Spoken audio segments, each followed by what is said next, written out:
کیا ہم ٹائٹن پر زندہ رہ سکتے ہیں؟ کیا سیارہ زحل کا سب سے بڑا چاند ہماری دوسری نئی دھرتی بن سکتا ہے؟ آئیے اور شروع کیجئے سائنس اور ٹیکنالوجی کی دنیا کے جادوئی سفر کو۔ نظام شمسی کی اب تک کی جانے والی انسانی کھوج میں ہمیں زمین سے ملتا جلتا کوئی جہاں ملا ہے تو وہ زحل کا سب سے بڑا چاند ٹائٹن ہے۔ اسی وجہ سے یہ سوال اٹھتا ہے کہ کیا انسان مستقبل میں ٹائٹن پر اپنی بستی بسائے گا؟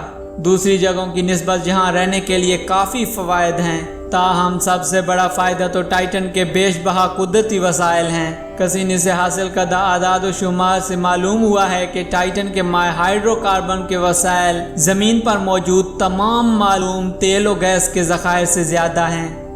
اگر اس چاند کی سطح کے نیچے پانی کے وسیع ذخائر چھپے ہوئے ہوں تو ان کا استعمال کر کے آکسیجن پیدا کی جا سکتی ہے تاکہ سانس لیا جا سکے۔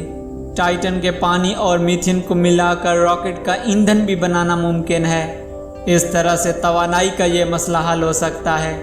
اندازہ ہے کہ ٹائٹن پر نائٹروجن، میتھین اور ایمونیا موجود ہیں جن کے استعمال سے کھاد بنائی جا سکتی ہے جسے خوراک اگانے کے لیے استعمال کیا جائے گا۔ ٹائٹن پر رہنے والے انسانوں کو زبردست کم درجہ حرارت کا سامنا کرنا پڑے گا، یعنی ہمیں حرارت پیدا کرنے کے لیے بڑے جنریٹر اور انسولیشن یونٹس کی ضرورت پڑے گی تاکہ سردی سے ٹھٹر کر مر نہ جائیں۔ کشش ثقل کی کمی بھی طویل مدتی اثرات ڈالے گی۔ ان تمام باتوں کے باوجود اب بھی ٹائٹن مریخ سے کہیں بہتر انتخاب ہے۔ پسند آیا تو لائک اور سبسکرائب ضرور کر دینا۔ چلتا ہوں۔